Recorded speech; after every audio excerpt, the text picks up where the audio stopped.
So, welcome everyone to our second meeting of the Stats Club at UTSA.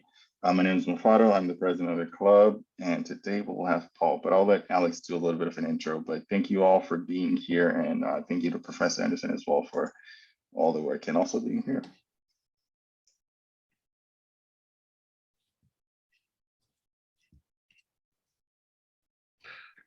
Alex, you're on mute.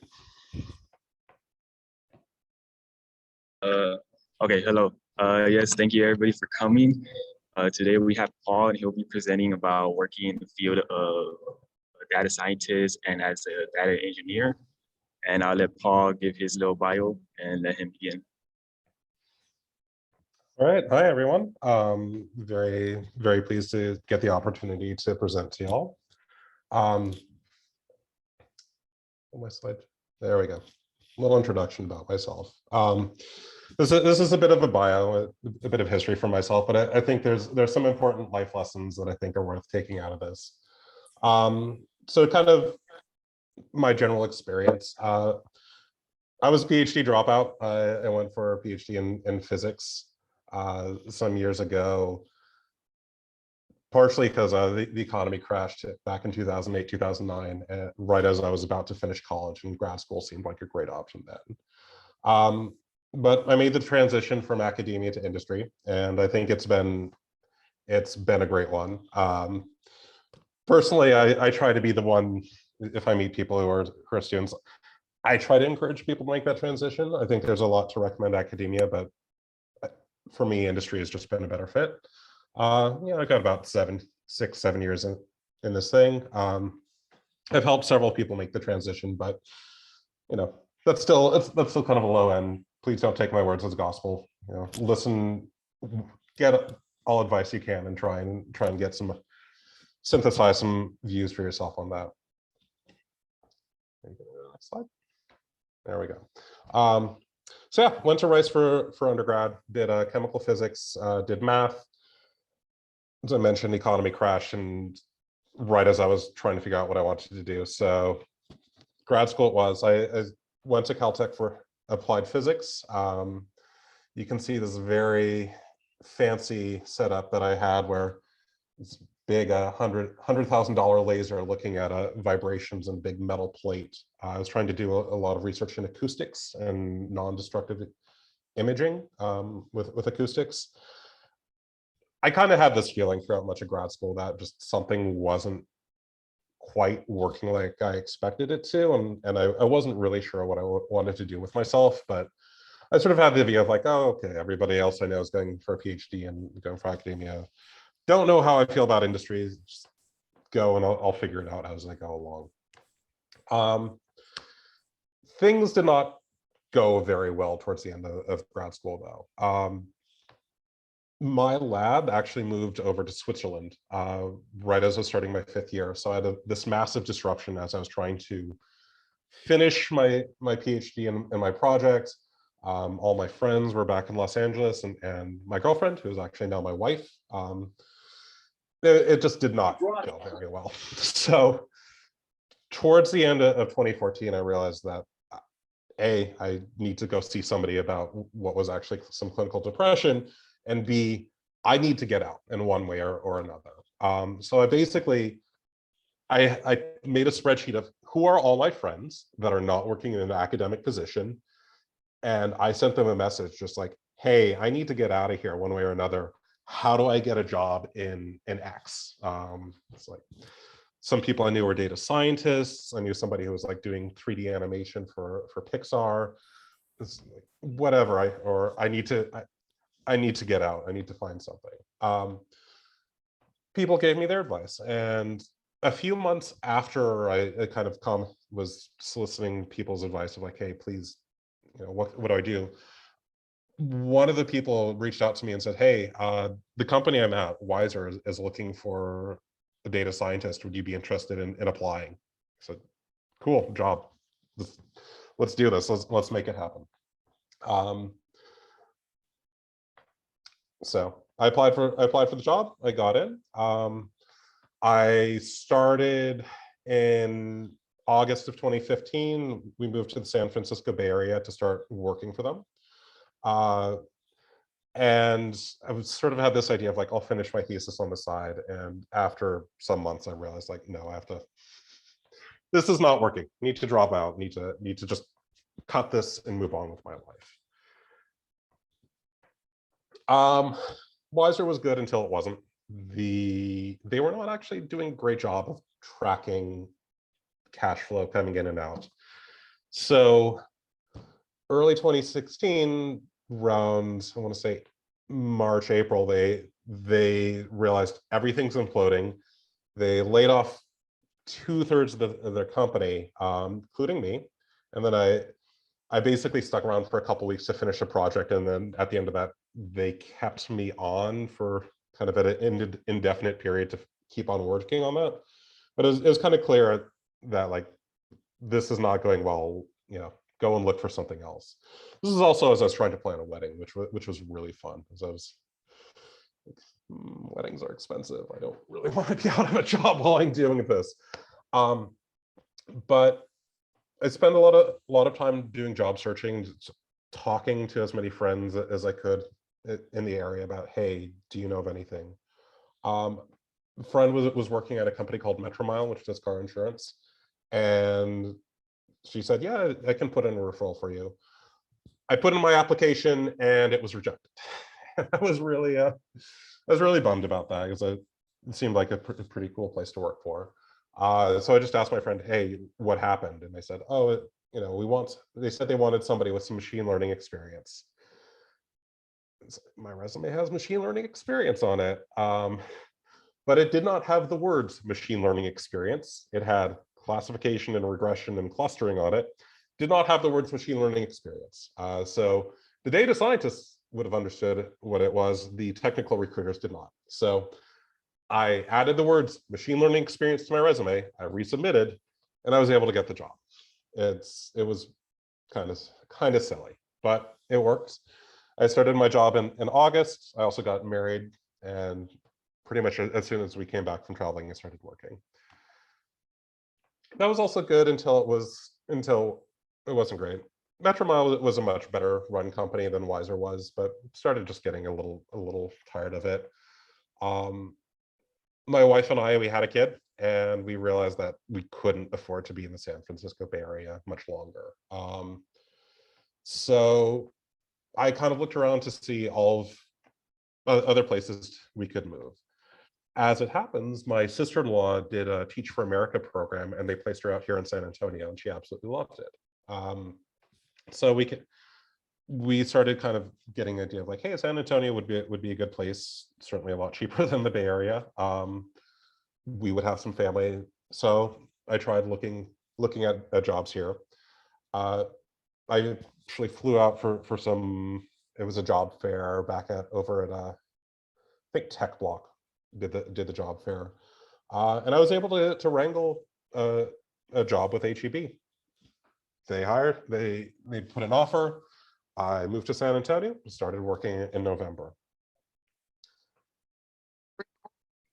Again, from the things like things were good until they weren't. The department I was at HEB just did not go well. There was it was kind of a good team when I joined it, and then the person who was leading my department hired a really toxic second in command that caused a lot of people on the team to leave. So I kind of had to get out from there. I also started getting to a point where it's like, okay, I've done data science for about 5 years. I wanted to learn something new. I was getting a little bit bored of the work.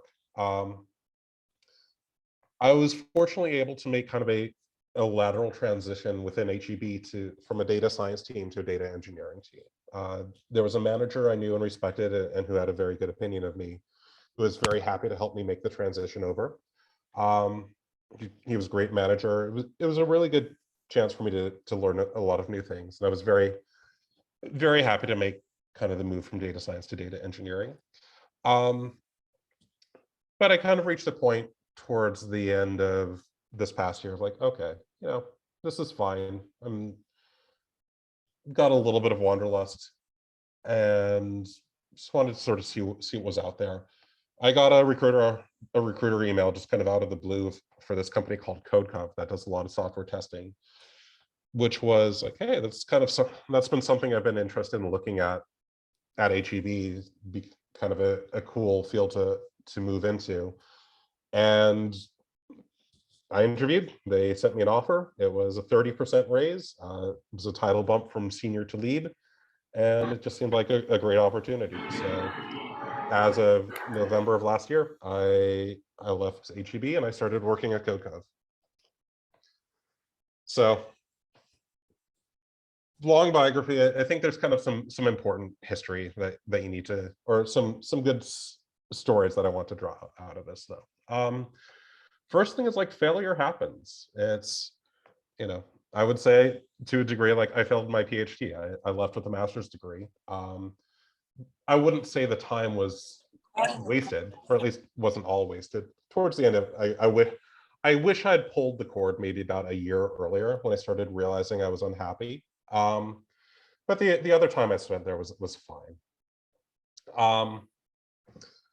But sometimes it's worth kind of noting like, hey, cutting your losses is fine. And looking, if you find yourself in a situation that's not great, try and see how you can move things over. You can also try and do a lot of sort of pre-work, which is going to be making transitions easier. So if you have a really good network of peers, that is going to be probably the best way to find new job opportunities. And if you're in a job where they implode and 2/3 of the company gets laid off, you want to be able to lean on that network at that point and be able to say, hey, do other people know of other opportunities?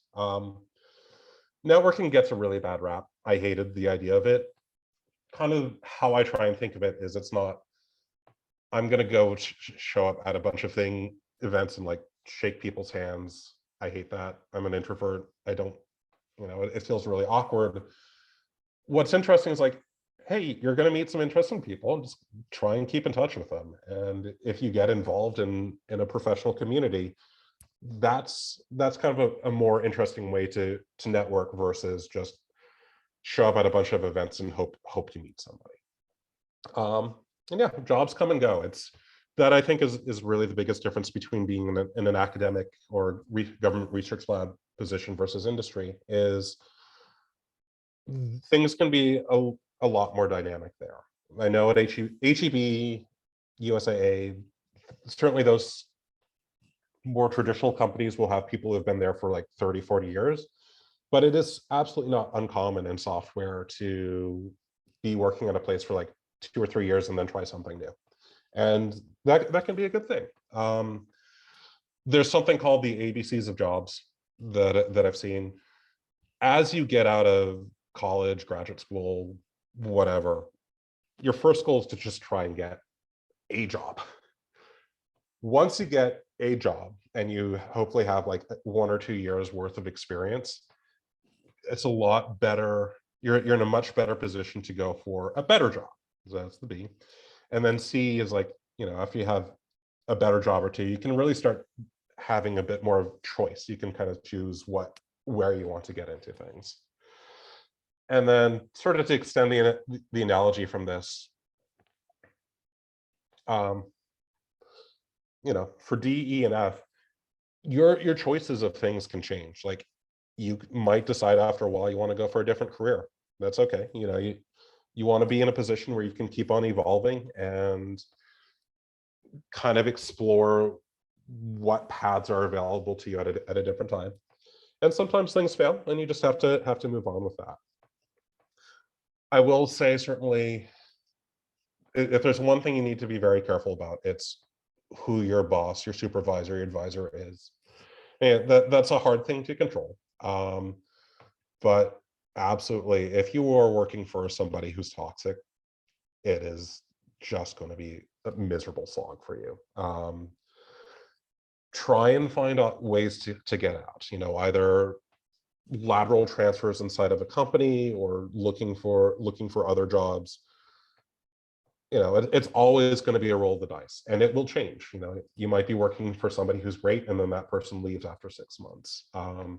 or things might start being bad, but you're able to move over to a better team pretty quickly. Just kind of as you go along, evaluate how you feel about things, and you can make a choice of like, do I stay? Do I go? What are the options going to be? In terms of actually talking about sort of the work I've done as a data scientist and a data engineer, first job at Wiser was a lot of price demand estimation. So I'm selling this thing for so many dollars. How many do I expect to sell in a given week? At Metromile, I was doing a lot of fraud analysis. So if somebody is submitting an insurance claim, do we think it's going to be fraudulent or not? One thing we started doing as a part of that was we actually installed some telemetry devices in people's cars, because Metromile was insurance by the mile. But the telemetry device had some accelerometers in that, and we wanted to be able to see if we could learn if somebody's been in a crash based on the accelerometer or in the device. So I got to find some data from the National Highway Transportation Safety Administration, but we actually realized that, hey, we don't know what a low speed crash looks like. Can't get this data. Guess we're going to have to collect this data on our own. So we actually got some totaled cars, because we're an insurance company. We own the insurance company buys a car off of you if it gets totaled. Brought them down to Carco, which is in Adelanto, California, just kind of over the mountains from Los Angeles, and smashed them up a little bit more and saw what happened, which was quite a lot of fun. At HEB, a lot of my work was trying to do item replacement. So if you put in an order for an item online and we're out of stock, what's going to be the best substitution? Which actually was very relevant when COVID hit, because we were out of stock for a lot of things. And so to try and simplify our supply chains, it's, how can we best bin items together? So it's like, kind of general categories of products. You're going to get some paper towel, but we're going to kind of break the paper towels up, and you'll see what you get. As I move to data engineer, it's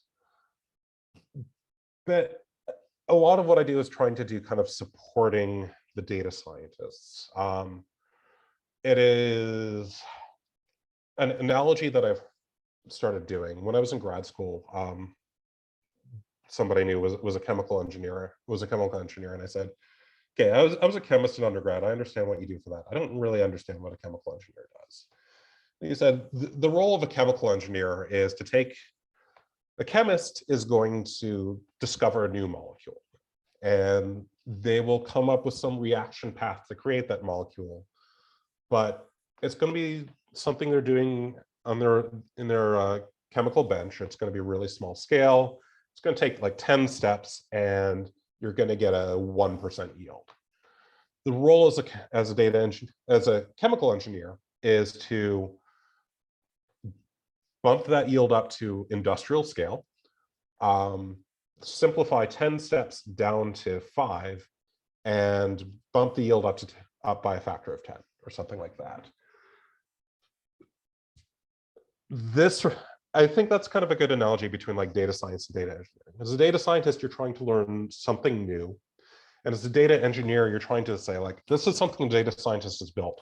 How can we make this work better? How can we make this work every day? How can we make this thing that took 10 hours to run take 30 minutes to run? How can we make sure if we're running it every day, it doesn't break because some data changed upstream that we didn't know about, which has happened at HEB. So can we have some automated monitoring of this? Kind of from a data scientist perspective, the way I really like to think about it is kind of a toolbox approach.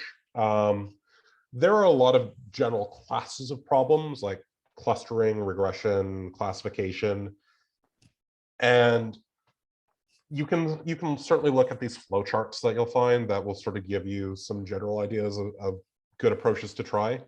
But a lot of the art is also just going to be knowing the right tool for the job and how to use it very well. I'd even say like statistics can be a similar approach to it. Like there are a lot of different statistical tests you might need to do. Like, is this going to be an ANOVA test? Is this going to be like a Kruskal-Wallis type test?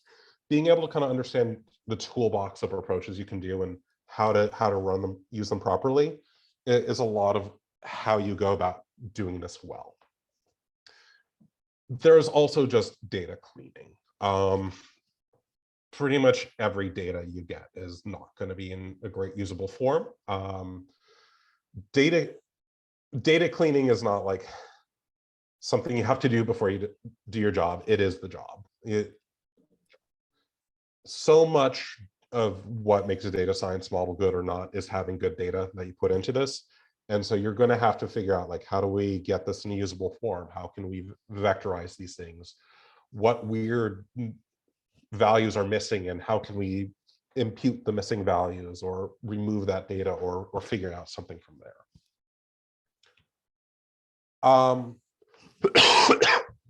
In terms of general skills that you need, you're going to need SQL. It's just, there's one skill you pick. Please pick SQL. If you're not aware of what SQL is, basically, people are going to store data in tables in a database like Postgres or MySQL or whatnot. And SQL is going to be how you pull the data out. So you basically tell the database, like, this is the data I need. You gather the data up for me and put it in useful form.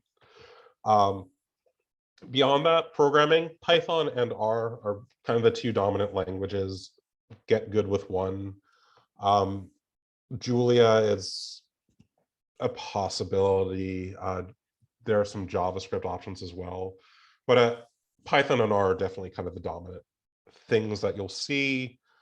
MATLAB and Stata, they're pretty niche at this point. So still useful tools, but they're not as relevant if you're going for like a real data science position. I would really recommend getting familiar with version control for storing and editing code, working with people together. The tool you'll generally hear for this is called Git. Git is not a very user-friendly tool, unfortunately, but it's really one I recommend getting familiar with.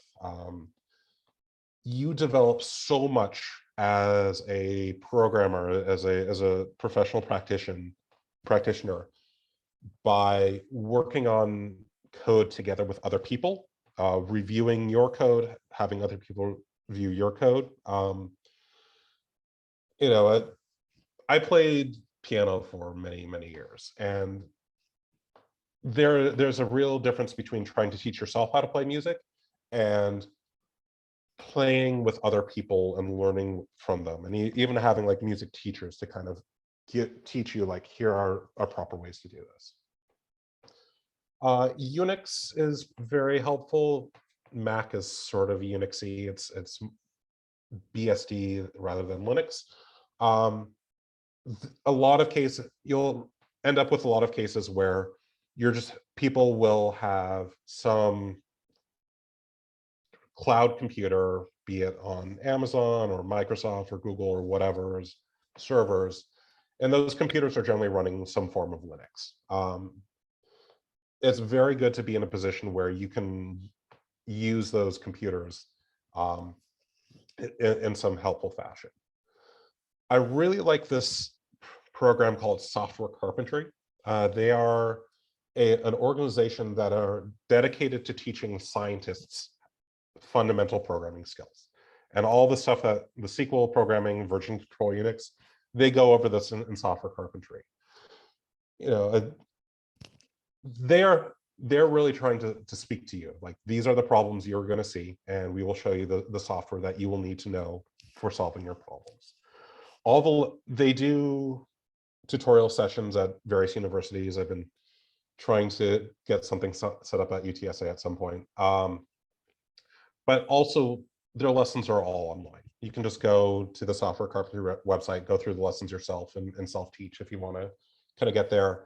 I think if you understand everything that's on the software carpentry website, both their fundamental lessons and their extended lessons, that puts you in a good, that's like a good foundation for saying like, I have the technical skills I need to make it into software, into industry. Okay, I already gave you this analogy of the chemist and the chemical engineer. You know, I've sometimes heard people talk about like the type A and the type B data scientists, not the way you normally talk about type A and type B people, but there are the people who are very interested in doing the analysis, and then there are the people who are kind of interested in building the systems. If you're more at that second stage, data engineering is kind of a closer fit for what you might be thinking about. It's been very helpful for me as a data engineer to know what data scientists want. I find a lot of data engineers don't really understand what data scientists are looking for. So if as a data engineer, you kind of understand like, okay, data scientists, they want, you know, they're going to be training models, they're going to be looking at model figures of merit like R squared or ROC AUC, and they want to track that over time. They get very upset if half the data is null. Understanding data science makes you a better data engineer. In terms of specific things I do, you'll hear a lot, it's called ETL or ELT, extract, transform, and load, or extract, load, and transform. The basic idea is like, the data's here and we need to move it somewhere else. Generally, people have what's called a data warehouse, where all the data is in one place and everything you need to do is in this data warehouse. Tool building, if there's something you can do to make the data scientist's job easier. Process optimization, as I said, I got very good when I was at HEB of taking processes people were writing and cutting the runtime down by a significant margin by understanding how Spark executes queries. Monitoring and maintaining things. You know, it's one thing to run one analysis once on your computer. It's a very different thing to have this run every week reliably and make sure that nothing breaks as things change. There are other roles you'll see. Sometimes you'll hear just people talking about data analyst roles.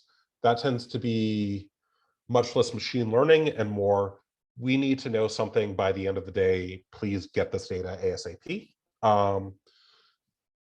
There's the idea of decision science. That is a much more traditional statistics role, where it's, you know, we want to run a test to see if, I think one thing I heard at HEB was they had to change the egg cartons that they were using because COVID was affecting the supply chains for kind of the fibrous material, the kind of cardboard stuff for the egg cartons. How did people respond to having plastic egg cartons? They didn't like it, but you know, that's something that people were actually doing some research into. Machine learning engineer, that's kind of a role in between data science and data engineering. Sometimes people talk about development operations. This is something is running, make sure it keeps on running over time. In terms of actually getting into the field, if I'm going to interview you, here are kind of the questions I'm going to ask. First, can you write any kind of software? Beyond that, can you write good software? A lot of this is practice, experience, and especially code review with other people. Again, going back to the music analogy, you get so much better collaborating with other people and doing code review on each other's work versus just kind of working in your corner doing some stuff. If you're able to sort of see a project from conception through completion, if you have any sort of thesis, be it like a senior thesis or graduate thesis, that is a very concrete example of this. Is like, yeah, we started with this and here's the final output from this. If you can take initiative, that is important. Especially like, hey, learn new things on your own. I want somebody who is going to be able to sort of self-teach themselves, because that is a lot of life. You know, it's important to be able to ask for expert help where you need, but there's a lot of cases where it's like, I need to do something by the end of this week. I have like today to learn how to use this tool. And just being able to go through the process of motivating yourself and learning things on your own is really important. Added bonus, if you're the sort of person who learns something and then teaches it to somebody else. You learn a lot more by having to teach other people the subject. You really start to learn where the gaps of your knowledge are. And B, people and companies really like it generally. If somebody, you know, if you learn the new thing, then you teach the new thing to all the other people, and that helps everybody's skills get better. Do you work well with others? It's, you know, your boss is the biggest determination of your happiness at a company. Also, definitely in grad school, even more so in grad school. Do not work for terrible advisors, but also your coworkers are important, you know, and hopefully you're able to try and work well with other people and be collegial.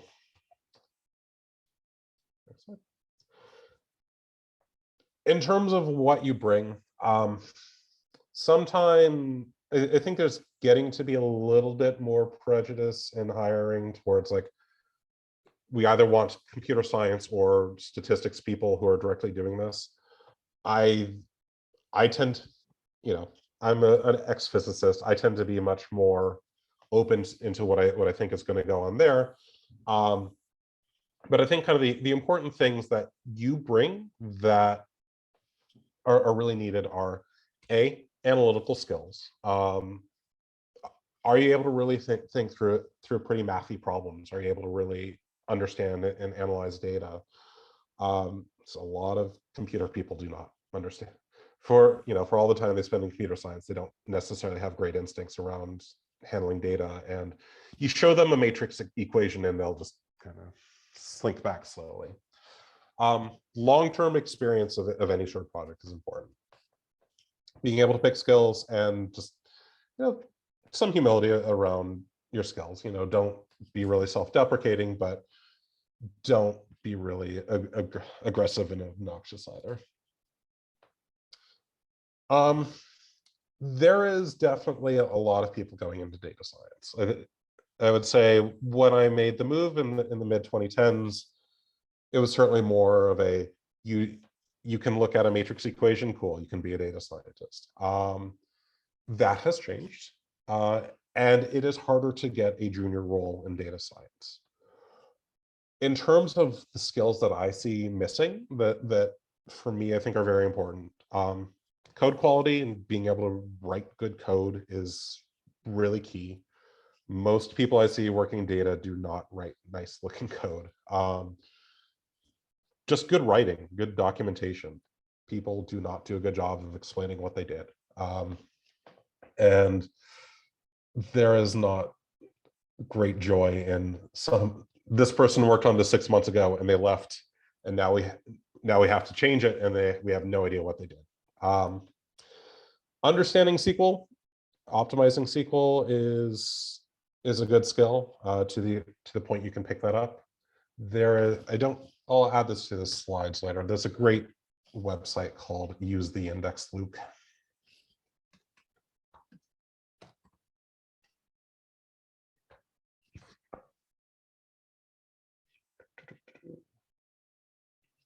Which will very promptly show up on the screen.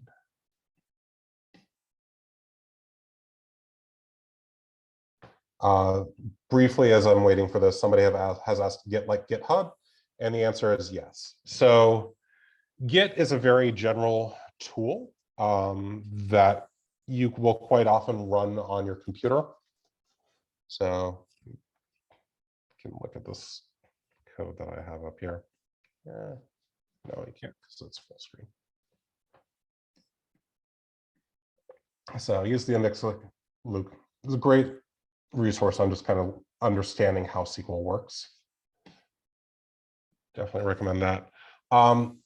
If we're going to ask about GitHub, so Git is fundamentally, it's a command line tool. So I have some computer thing that I do, and I'm going to type commands like git, push, origin, things, or git add and git commit. And so that is me running Git on my computer. There are a bunch of graphical user interfaces. My favorite of this is source tree.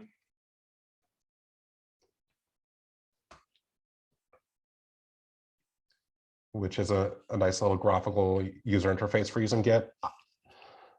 People have kind of mixed opinions about graphical things. My view is if it's a helpful tool, it's a helpful tool. I like using it. And then finally, in terms of GitHub, GitHub is basically somebody else's computers that you get to run Git with. So I'm going to have upload all my code up to GitHub, and I'm going to use the Git tool on my computer to upload the code to GitHub.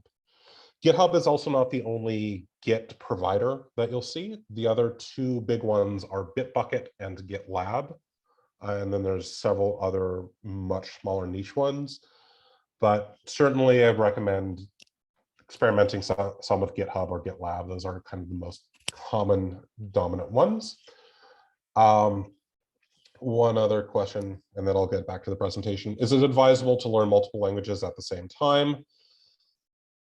I wouldn't. I find it a little difficult if I'm trying to learn two different programming languages at the same time, I get very confused. I also have the same issue, like if I'm trying to learn two different foreign languages at the same time, I just mix them a lot. The other thing I would say is generally, it's more important to be able to do something, to do a lot. Oh, this is, yeah, worked it out. It's important to be able to do a lot of things with a programming language rather than a few things with multiple programming languages. I would certainly say get to some degree of depth with one programming language so that you're very capable with it. And then from there, once you feel like you're able to do a number of useful things, then that might be a good time to pick up a second programming language. You might be in a position where like, okay, I'm a Python expert, but I'm looking for a place that's going to be that is much more of an R shop. And then, okay, pick up some R at that point, and there's probably going to be some process for getting up to speed with how people are doing things. But I think having a deeper understanding of one language, you'll have more of a framework to when you get into the next language. It's like, okay, in Python we use pip to install things, whereas in R we have the packages thing, and instead of requirements file, we'll have like dev tools or something like that. Okay, other skills you should need. Writing code tests, validating results. People don't necessarily validate what they're doing, but I think getting the practice of like, I wrote this thing, but I need to double check that what I wrote does what I expect it to do is a very helpful thing. And for data outputs, like I've done a lot of work. I need to make sure that my output looks reasonable. I need to make sure that I haven't missed some weird thing in this long Python or SQL script I have. Git skills is very important. And then there's kind of this idea of what's called productionalization of code. So you might have something like orchestration. I have a bunch of things that have some dependencies on each other, and I need them to be able to run some in parallel, some in series, but I need to be able to have these things run in a defined fashion. Airflow is probably the most popular tool for this. Prefect and Dagster are out there. Argo is another one. That orchestration tools, though, are very helpful. And then there's this idea of what's called continuous integration, which is basically what parts of software development can you automate? And that might be things like run your tests every time you run your code, or auto format your code so it adheres to a style guide, or upload your code to wherever it needs to be whenever you say, hey, this code is ready to go. This sort of automation GitHub Actions is really popular. I think it's a very useful tool if you want to spend some time looking into that. In terms of breaking into data science is now becoming not an entry-level job title as much. There are this presentation from Vicky Boykas, Data Science is Different. It's a couple of years old, but it's pretty relevant. And basically it's, don't just apply for data science roles. Apply for any sort of role that has data in it. And even if you don't have a role there, like, look for other roles that have some technical component. You can integrate data science into it. You might start in a marketing as more of a marketing person, but you can start putting statistics and data work into that. Or you might be just kind of a software developer, but if you have a good foundation of statistics, you can start making that transition there. Go back to the ABCs of jobs. Like, your goal, especially just out of college, is you got to get a job, and then you can start moving into the job you want if you're not able to get there in the first place. I will also say, at present, it's easier to find data engineering jobs than it is data science jobs, as there's a bit less of a glut of the people running away from grad school going into there. It does require a bit more software engineering experience, but I think also there is need for people to understand statistics as a part of it that a lot of standard computer science people just don't have. It's also in some ways kind of an earlier job role to take. A company really should have a data engineer before they have any data scientists, because if the data scientists can't find their data, it's going to be difficult. And if you're like the first data person at a company, you're probably going to be doing more data engineering work than data science work, because you just need to get the data you need in a coherent place before you can really begin your work. In terms of getting jobs, I really think referrals are very important. From a company's perspective, it's difficult to hire. It's a crapshoot for them if anybody they hire is going to be good or not. To the extent that somebody is able to vouch, like, hey, this person knows what they're doing and is not a complete jerk, that is actually valuable information for a company, and they like referrals. And from your perspective, it's somebody who can kind of get you in past the first step. There's this idea of kind of a multiple steps you'll go into for hiring. Generally, like, first thing that happens, like, places might send out a call for resumes. Sometimes they don't even do that. Quite often they'll ask internally, like, hey, do you know anybody who's going to be good for this role? So a referral. But you'll send in they'll get a bunch of resumes, or like people will show up at a job fair and company will come back with like 100 resumes. They have to kind of quickly scan through them. They might have some automated system that will look for some initial keywords, and then they're going to have a hiring manager. Not somebody who understands the role so well, but is more on the hiring side, just like quickly look through does they sort of look like they have it? And after those initial set of filters, that's when you'll start having people on the technical side looking at resumes and saying, does this person look good or not? A referral will get you certainly past the first step, and maybe even through the second step. They're really important. Anything you can do to kind of get referrals is good, like alumni networks, student clubs like this, programming meetups.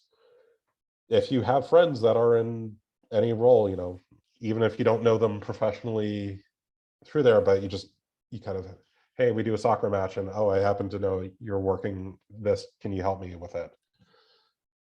That is how I got my first couple jobs, was asking people like, hey, I'm looking for options. Do you know of anything that's available? I would certainly, for companies, they will often have a referral bonus for people Like if I put in a referral and they hire it, you might get a few $1,000s. So people are often happy to do referrals. If you're the sort of person who wants to game the system and just like send in tons and tons of resumes, they will stop listening, stop paying attention to you for referrals. But it is kind of a benefit to everybody there. If you're looking for a referral, specifically say, hey, I see job ID 1234 on your website. Can you give me a referral for this role? So for example, if I was going to go to heb.com, if I was going to go to careers.heb,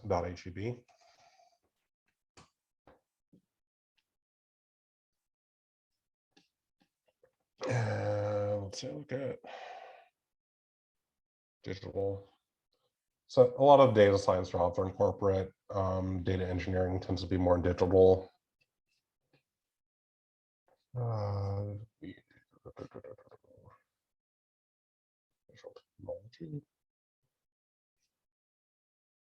Data solutions. Yeah, that's the data engineering group at HEB. Are you gonna show me something? Yes, you are. Okay.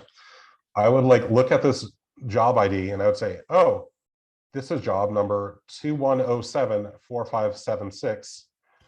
Hey, friend who's working at HEB, could you put a referral in for me for this role? Or if you don't have a specific role, do you know if anybody happens to be hiring? But you have to explicitly say, this is the job I'm looking for. Can you put in a referral for me? And being able to give a specific job posting is probably going to get you farther than just, do you know if there is anything? Yeah, that's how you do referrals. In terms of the other thing you can really do that's very valuable if you can get them is internships. Sometimes they'll be like, here's a summer thing. Sometimes it's like, hey, you graduated, we'll give you an internship, but it's kind of a prelude. It's sort of us trying you before we really extend you a full offer. Companies will keep internal records of who their interns were and how things went. So they'll say hey, this person was an intern for us and the person who was mentoring them really liked them. Let's reach out to them. We happen to be interested. HEB has their intern application silly early in the year, in September or so. I think they did it September and then they extended it through October of this past year, which is out of line with a lot of things. I tend to generally see people applying for jobs December or January, but that is kind of how it is. And it depends. I know some teams at HEB were looking for people who are in a master's or PhD or even had finished graduate school before they gave an internship. Others were like, yeah, we want to hire people who are just finished their first year of college. That's fine. It really it depends on the team. This is also something where you can try and ask if there's a referral option available. You can also, even to the extent that HEB's intern program is long gone, you can try reaching out and saying hey, I know this is gone and past, but have any openings opened up? And sometimes, people will be an internship and actually, I want to work for this other place. And so then a few intern positions will open up through the year, but it's certainly not as much as if you applied at the initial time. I would really recommend building a portfolio. This can be a little bit contentious in data science advice. A lot of people say build a portfolio. It is also a lot of work to build a portfolio, and I'm very sympathetic to the fact of you got other things to do with your life. I do think it is valuable though, and it is not a negative signal to not have a portfolio, but I think having a good portfolio can be a good, strong, positive signal. If you're in a position where you can basically take projects you've worked at school and put them in a portfolio, I think that's probably going to be the best approach for getting some content in there and, being able to put something there of hey, this is my work. One thing I would absolutely recommend doing as you build a portfolio is write some nice descriptions about what you did. because I don't want to open up a GitHub repo that has a bunch of Jupyter notebooks and I don't know what notebooks are important. I don't know what you've done. I don't care to look. If you write like a nice README that says like, hey, this is what I did. This is how it worked out. This is kind of the conclusions I drew from that. That is much more helpful. You can also, if you're creating like a web page for your portfolio, you can kind of prioritize like, this is the stuff I'm most proud of at the very top, and then just stuff that's less interesting can go farther down. GitHub has this idea of. Sorry to interrupt. I just wanted to let you know that we're about 10 minutes away from the end of the meeting. I just wanted to have some time for questions and stuff, but sorry to interrupt. That is fine. I am almost done. Thank you. Thank you. You can make, there's this thing called Jekyll. If you go to GitHub pages, you can make it like, it's a markdown file, just a text file to generate this, and you can make a nice little page. So portfolio, either report stuff or choose things you find fun. My first project was running statistics on beer ratings I had, and I got to make like some nice chloroplasts there. There are a ton of resources. Probably most important thing, if I'm going to recommend 3 things to you: Talk by Tatiana Ivanova, How to Become a Data Scientist in 6 Months. That's a YouTube video. It's about an hour long. Vicky Boyka's Data Science is Different Now. And then this book, Build a Career in Data Science, at bestbook.cool. These 3 resources are going to be my top ones. Software Carpentry I've mentioned is great. This Imposter's Handbook kind of teaches you all the computer science that you might not know. So it's a nice resource there. I really like Al Swiegert's books. Learning how to program, this Automate the Boring Stuff is really great. Statistics Done Wrong is a great book. There are other resources. There's a bunch of talks on YouTube, like a bunch of conferences post stuff there. So go to conferences. I help with the SciPy thing. We have a mentorship program. You can watch people do live coding on like Twitch or YouTube. It's an interesting thing. A bunch of podcasts, newsletters. I like this Talk Python to me. I listen to it a lot. Okay. Questions, and I'm happy to stay longer for those who want. I do have a question. What's the question going to be now? I forgot.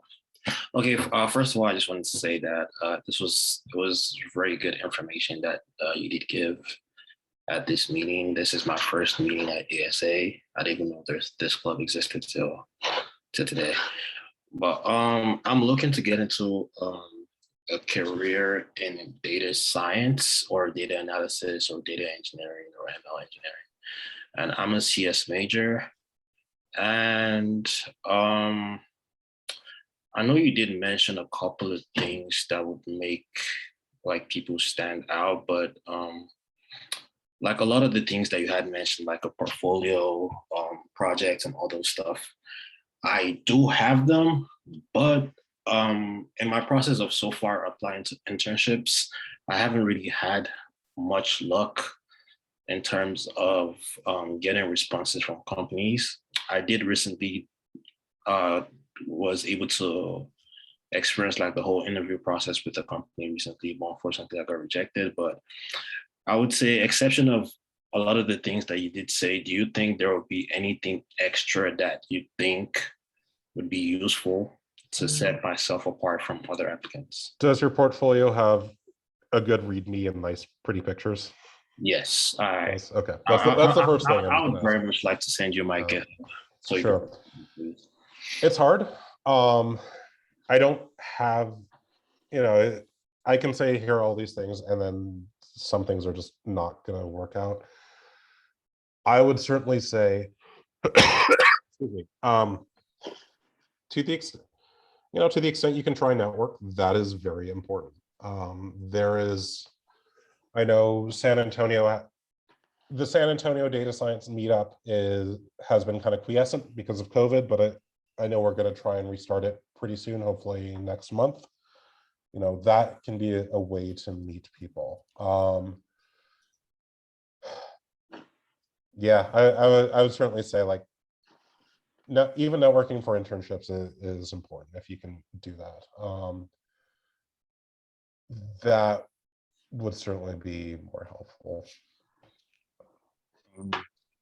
Okay, so and also another question that I do have is, I know you did mention a lot of techniques that you did or rather you have used so far as data scientist / data engineering, like clusters and all that.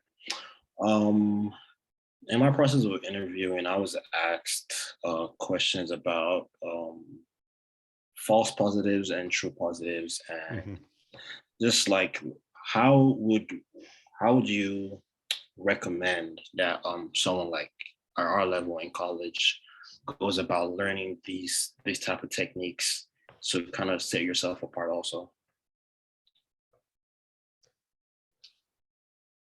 So, and there's kind of this problem of like, I've heard of like boiling the ocean. Like you can just keep on learning and learning and learning and learning and learning. And unfortunately, kind of the question becomes, what is enough? And yeah, it's always scary when you're applying for a job. Like they're going to ask you some questions, and then it's like, this is one of the things that I didn't know about. I have seen, you can certainly like look around on the internet, like list of data science interview questions, and you'll probably, if you scan around for those, you'll probably like, let's go. Let's do a little Googling, shall we? 100 data science interview questions. So, you can try and go through these, and if you feel like you have a, you're gonna put this behind a paywall. No, you're not. Like if you kind of go through these things and you sort of understand it, or like you kind of understand these things, sure, that's helpful. That can be a good approach. Hopefully what you do with these things is, and it really depends on the interviewer, but even if in your position where it's like, I don't know the answer off the top of my head, but at least I can try and reason my way to an answer, that's kind of more of an interesting question for me. And I try and ask questions when I do interview questions. I would like to do a data cleaning exercise just to see, like, do you understand how to like load a CSV file in pandas and clean it? And I'm not even getting into anything real deep, but it's kind of, I want to understand, like, how are you going to approach a new data set? Like, what sort of basics exploratory work are you going to do with it? How are you going to deal with the fact that a bunch of data is crappy and you need to fix that? Another question, one I really like to ask is, what are the trade-offs between choosing a mean versus a median for describing kind of an average value for your data? And this can actually get into some real depth, because a mean is what's called an efficient estimator. So for a fixed amount of data, there's going to be less variation with that, but the mean is not robust to outliers, whereas a median is more robust, but you actually lose some efficiency. There's also questions like how long, what is the runtime for computing these things? So a mean is order n, because you basically go through your data once, you count how many values there are, and you sum it up, and you take sum divided by count. Median is actually order n as well, through what's called quick select, which is a way for choosing the kth value with time order n. But this is something that just got put in the chat, but like I would absolutely expect you to have good, solid statistical understanding. Like if I ask you what the difference, compare and contrast the mean and median, hopefully you understand what these things are. But then we can ask some questions like, okay, what's going to happen if we have outliers? you know, do you know like how hard it is to compute these values? And so that's not like a really deep question, or that can be a pretty deep question, but it's not like, do you know the specific technique? Yes or no, which is not fun. Sometimes you'll see people, there's like a book called Cracking the Coding Interview. I didn't know that book. That is sort of popular in the more standard software engineering world. Some of this is like, you learn a bunch of niche techniques and then like, well, this is a stack problem, this is a queue problem. And it's like, A, for data science, I don't care. And B, like, I don't like interview problems that are, do you know this special technique? Yes or no. That's not important. But what I try and go for is like, do you have a solid foundation of like, can you work with data? Can you explore it? Do you understand, like, do you have a good foundation of statistics, and can you go from there? But I am not the one conducting every interview in the world, and you'll get all sorts of interviews. Thank you very much. And my last question, probably my last question. From your experience as an interviewer, do you do case study questions? Yeah, my case study, I've done a few of those. There was so at Metromile, we had a case study question that was for everybody applying. After I joined, but we kind of instituted it like 6 months in. I was like, here's a data set of like wins and losses for some basketball teams, and just like dig into that data and ask, we want you to be able to answer these questions as part of the data. And that was nice because there was a coherent thing we were asking every single interviewee about, and then we could kind of compare how people do. My case study question really is here's a data set that I've prepared, and there are some problems with it. How do you explore and clean the data? And that's kind of that was an exercise I was doing at HEB. Yeah, it really depends on who does the interview. There is kind of this idea of like having a structured interview process where it's like, we're going to ask everybody, we have a set of questions we ask every interviewee, and we want to compare how they do with that. That is a much better way of assessing interviewees rather than just like people chat and see where it goes, but not everybody does that. So you're kind of at the mercy of just wherever you apply to, how they do the interview.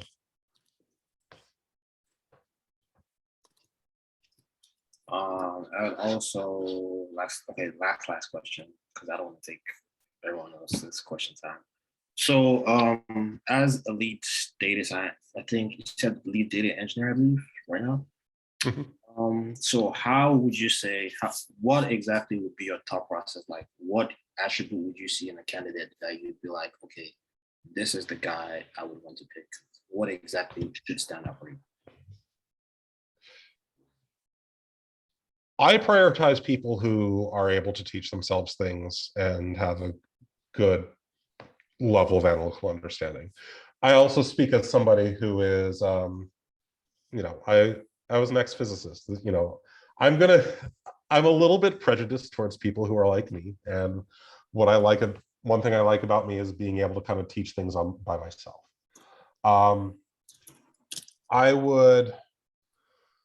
But I think that is a valuable skill. Basically, like, can you be a self-starter? Can you learn things? And also, like, have you been able to, the other thing is like, have you been able to do something with greater depth than just like problem sets? That was something in undergrad I was a little frustrated with. It's like, okay, I got an undergrad degree in chemical physics. I can compute the Fourier transform of a Gaussian. So what?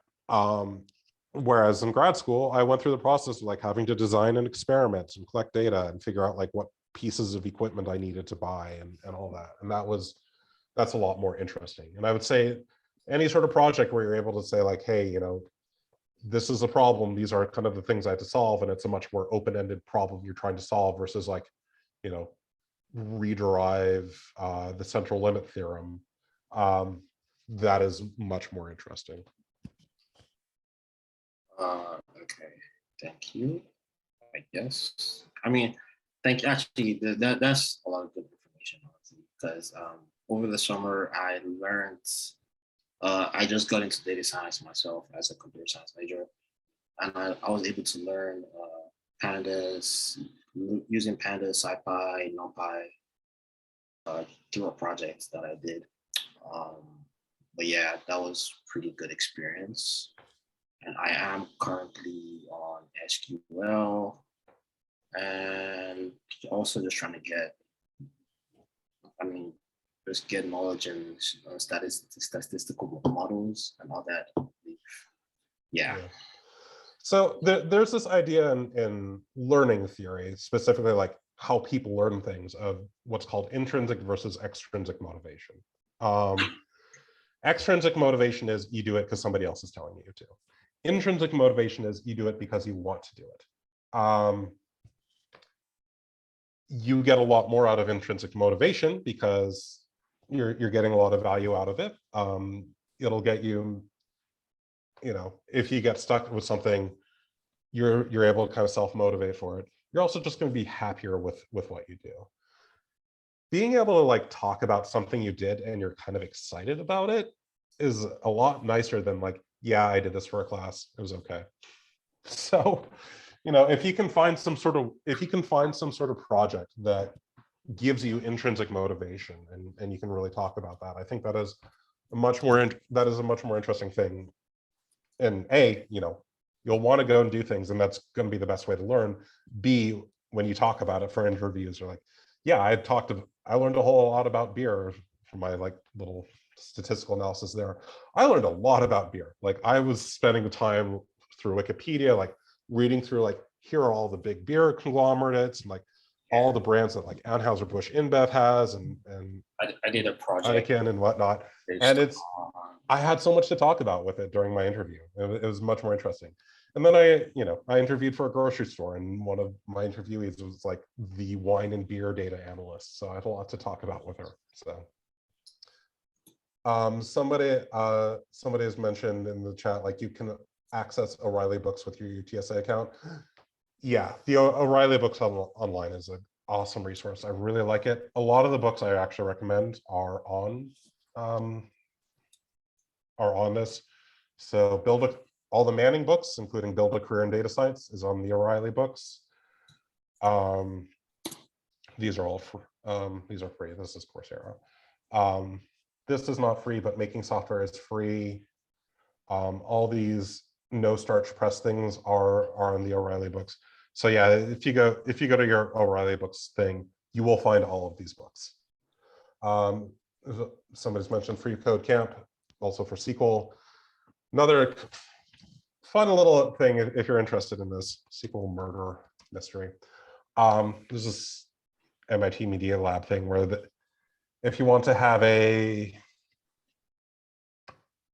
game to play with SQL, there's this SQL murder mystery, which is going to load very promptly, where you're trying to like delve through a database to try and solve a murder. So if you want to have a game to learn some SQL, this might be a fun resource. Do I feel overwhelmed with the amount of stuff I have to learn? At present, no. Did so when I was earlier. I've kind of reached a point of like, I've learned enough that I feel like I can do what I need to do. And I feel good at being able to teach myself as I need things, that if I get to a point of like, I need to learn this, then okay, I will spend a couple days learning this. Let's go with that. So then it's kind of a just in time, like, okay, I need to learn X, now I go learn X. I need to learn this, now I go learn it. I really recommend, like, if you can understand all the stuff they have in software carpentry, I would say that is a good foundational level of all the tech skills you need. Like, if you understand everything they have in their main lessons and the extended lessons, like, consider that a good kind of minimum viable level.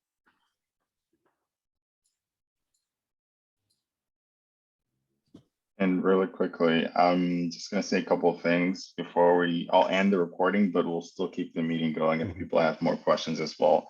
But thank you for those of you that were able to make it to our meeting today. And we host these meetings every other Thursday, so I believe we should have one not next Thursday, but the Thursday after.